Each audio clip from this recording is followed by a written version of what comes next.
বুৰকা পিন্ধিবলৈ ফ'ৰ্চ কৰে, গৰু মাংস খাবলৈ কাৰণে ফ'ৰ্চ কৰে। কথাটো হৈছিলে মানে কি ছোৱালীজনীক মানে এটি মাৰপিট কৰে, ল'ৰাটো তাৰ হাজবেণ্ড নুৰ ৰহমান মাৰপিট কৰে, অত্যাচাৰ কৰে, ঘৰৰ মানুহ চাই থাকে, মাৰপিট কৰে যে তাহাঁতি কোনো মাত নামাতি আমিও গম নাপাওঁ ইমান দিনতে এনেকুৱা হৈছে।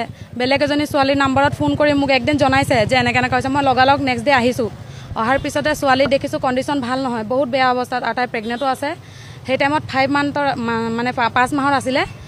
থকাতে মই ফাৰ্ষ্টে ক'লোঁ যে মই হস্পিটেল নিম, তাহাঁতি কোনো মানে হস্পিটেলো আনিব নিদিয়ে, একো আনিব, ঘৰৰ পৰা ছোৱালী ওলাবলৈ নিদিয়ে, বুৰকা পিন্ধি মানে থাকিবলৈ কয়।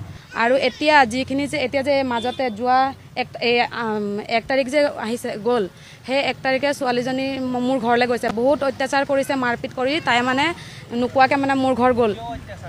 অত্যাচাৰ কেলৈ কৰে মানে তাইক বুৰকা পিন্ধিবলৈ ফ'ৰ্চ কৰে আৰু গৰু মাংস খাবলৈ কাৰণে ফ'ৰ্চ কৰে।